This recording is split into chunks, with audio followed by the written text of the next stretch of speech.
All the fun stuff before the fun stuff. About the collected works of Joseph Campbell.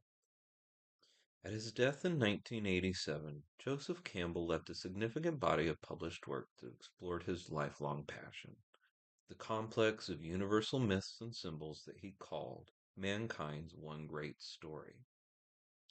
He also left, however, a large volume of unreleased work, uncollected articles, notes, letters, and diaries, as well as audio and video tape recorded lectures.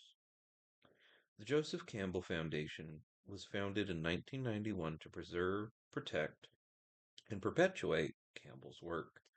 The foundation has undertaken to archive his papers and recordings in digital format and to publish previously unavailable material and out of print works as the collected works of Joseph Campbell. Foreword and editorial. The strange dream and the strange black book that celebrates it. Once upon a time, a long time ago, my father took me to Times Square and introduced me to the clerk at Astor Bookstore as a young fellow who likes to read. He likes to read, does he? Said the clerk. Here's something for him to look at. He handed me a big, heavy, square-backed book bound in black cloth. The clerk opened the book at random and invited me to read. I hefted the bulky book and looked. Total, absolute gibberish. That was my first encounter with Finnegan's Wake. The year was 1941. I was 9 years old. My 9-year-old puzzlement with the Wake was not unusual at the time. The Wake, published on May 4th, 1939, caused general puzzlement among adult readers. Clifton Fadiman's comments were typical, echoing the words of a song. Popular at the time, he remarked of the book, "Don't know what to call it, but it's mighty unlike Pro." Fadiman would later comment, "You pays your money, and you takes your Joyce." Even some of Joyce's closest friends were puzzled by the new direction that Joyce had taken after Ulysses. While The Wake was appearing in parts under the general title A Work in Progress, Ezra Pound, the great literary iconoclast, was puzzled and displeased. "I will have another go at it, but up to present I make nothing of it whatever. Nothing, so far as I can make out, nothing short of divine vision or a new cure for the clap, can possibly be worth all the circumambient peripherization." Joyce's own brother Stanislaw, one of his most consistent defenders, and a man intensely sensitive to literary values, was annoyed with the Wake. "With the best will in the world, I cannot read your work in progress. The vague support you get from certain French and American critics I set down as pure snobbery. What is the meaning of that rout of drunken words?" Even his defenders and sponsors had their doubts. Harriet Weaver expressed herself bewildered, as did Sylvia Beach. Harold Nicolson, who defended Ulysses, and who had been dismissed by the BBC when he praised the earlier novel On the Air, was greatly puzzled. "I try very hard to understand that book, i.e., The Wake, but fail completely. It is almost impossible to decipher, and when one or two lines of understanding emerge like telephone poles above a flood, they are at once encountered by other poles going in the opposite direction. And I truly believe that Joyce has this time gone too far in breaking all communication between himself and his reader. It is a very selfish book." The once famous and intensely saccharine cradle song Mighty Like a Rose was written in 1901 by Ethelbert Nevin and Frank Stanton. The first lines were, "This little feller, everybody knows. Dunno what to call him, but he's mighty like a rose." Yet there were defenders. Herbert Gorman's biography of Joyce, overseen by Joyce himself and partly rewritten by him, appeared in 1939. Edmund Wilson and Harry Levin wrote appreciative and informative reviews, which Joyce praised. Joyce appeared on the cover of Time magazine for the second time. Wilson's book, The Wound in the Bow, which contained treatments of the wake, was published in 1941. Harry Levin's James Joyce, A Critical Introduction, appeared in 1944. To commemorate the publication of the wake, the James Joyce Society had its first meeting in 1939 in the back room of Francis Stelliff's Gotham Book Mart in Manhattan. The festival featured a mock wake, and the society has been meeting ever since, for 65 years and counting. Thornton Wilder, wildly enthusiastic about the wake and an avid member of the Joyce Society, began making copious notes for an annotated edition.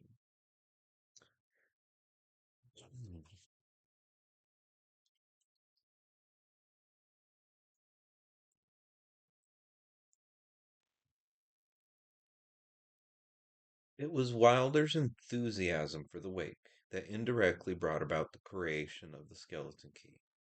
3 years after the publication of Finnegan's Wake, on November 18, 1942, Wilder's play, The Skin of Our Teeth, opened at the Plymouth Theater in New York. It was a hit. Almost a month later, an article by Joseph Campbell and Henry Morton Robinson entitled The Skin of Whose Teeth appeared in the Saturday Review. The article, followed up by another 3 months later, claimed that the play used a great deal of basic material from That Big Black Book, The Wake, that the play was an Americanized recreation of Finnegan's Wake. Campbell and Robinson's motives in writing the article may have been mixed. Certainly, they wanted to clarify the record of the play's influences. On the other hand, Campbell and Robinson were offended by what they saw as an attempt to profit from Joyce's work at a time when Finnegan's Wake itself had been remaindered and when the Joyce family was in financial difficulties. The war had frozen British and American royalty payments, thereby preventing money from reaching Nora and Giorgio in Switzerland. To be fair, Wilder himself was not very active in efforts to get money to the Joyces.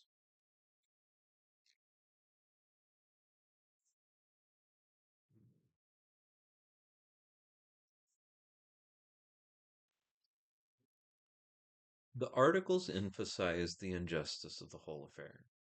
Campbell and Robinson suggested that the author of The Skin of Our Teeth was benefiting from a Broadway hit while the family of the creator was living hand to mouth in Zurich.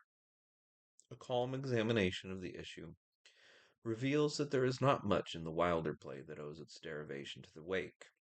There are archetypal families in each, but the activities of these families are very different, as are the psychological dynamics within each family. The Wilder play emphasized the survival of the Antrobus family amid catastrophes. Finnegan's Wake emphasizes the overthrow of paternal authority, represented in the person of Humphrey Chimpton Earwicker, and the consequent shift of power within the family, leading to the secular resurrection of the hero and his wife. The affair did not die. After the articles appeared, Wilder sketched out a reply, but filed it away. In 1948, Wilder composed a note for the English production of the play, starring Laurence Olivier. Finally, in 1955 and 1957, Wilder amplified this explanation of Joyce's influences on his work. The treatment of several simultaneous levels of time was borrowed from Joyce's Finnegan's Wake and Henry James's A Sense of the Past, and is even in Mark Twain's A Connecticut Yankee in King Arthur's Court. I should be very happy if, in the future, some author should feel similarly indebted to any work of mine. Literature has always more resembled a torch race than a furious dispute amongst heirs. However, in 1942, long before Wilder had put the subject to rest, Joseph Campbell and Henry Morton Robinson decided to give Joyce his due. They came to the defense of their embattled author, whose last novel they saw as the keystone of the creative arch of Joyce's work. They also determined that there should be no excuse for overlooking the power and the scope of Joyce's masterwork. They began to write a guide to the way. To be sure, their book would only be a skeleton key to the work. The wake's enormous richness and depth could only be hinted at by any vademecum, but all but all that they intended was a skeleton outline of the great comic epic. In this they succeeded. A Skeleton Key to Finnegan's Wake, first published in 1944, was the first, and, for a long time, the only, extended guide to Joyce's final novel. The Skeleton Key was the first of a gigantic progeny. In the 60 years since the first edition of this volume was published, there has grown up a titanic mound of Wake criticism, comparable to the size of the hill of Howth itself. Notes on individual passages, journals devoted entirely to the Wake, dozens of websites all over the cyber world, dozens of books on every aspect of Finnegan's Wake. However, while there are literally thousands of notes on parts or passages of this gargantuan book, there have been relatively few full treatments of the whole novel. The main works, or part of works, in the Skeleton Keys tradition are the third census of Finnegan's Wake, an index of the characters and their roles, Understanding Finnegan's Wake, a guide to the narrative of James Joyce's masterpiece, the structure and meaning of Finnegan's Wake in Zach R. Bowen and James F. Caron's companion to Joyce studies, a Finnegan's Wake plot summary, Mythic Worlds, Modern Words, Joseph Campbell on the Art of James Joyce, a guide to Finnegan's Wake, the Cemetery of Somniomnia.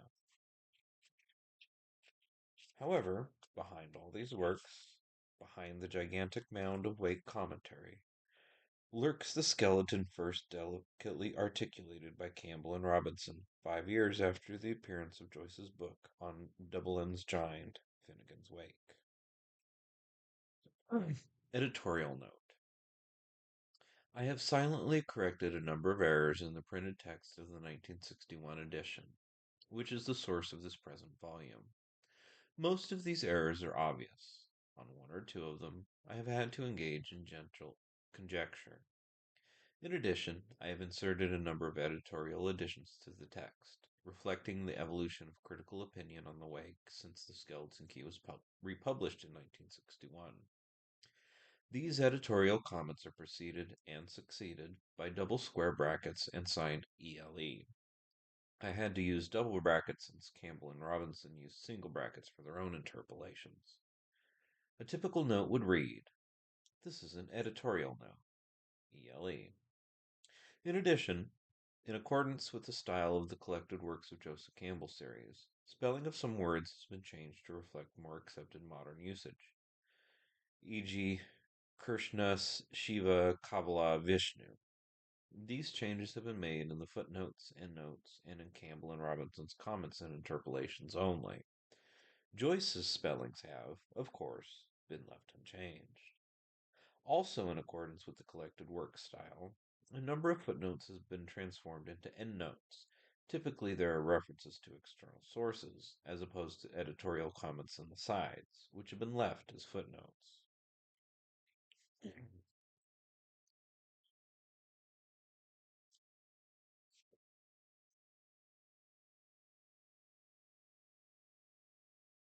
Forward.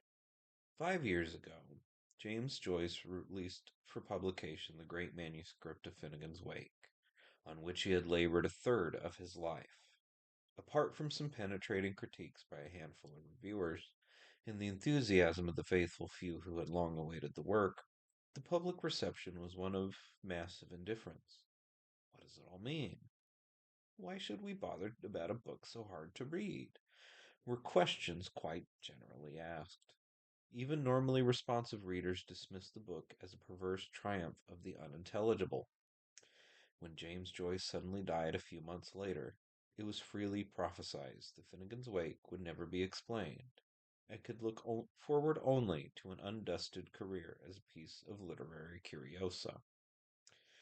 There existed, however, the possibility that Finnegan's Wake might be the keystone of the creative arch that Joyce had been constructing carefully since youth, that its language was difficult and its structure complex, were readily admitted by everyone who seriously attempted to read it.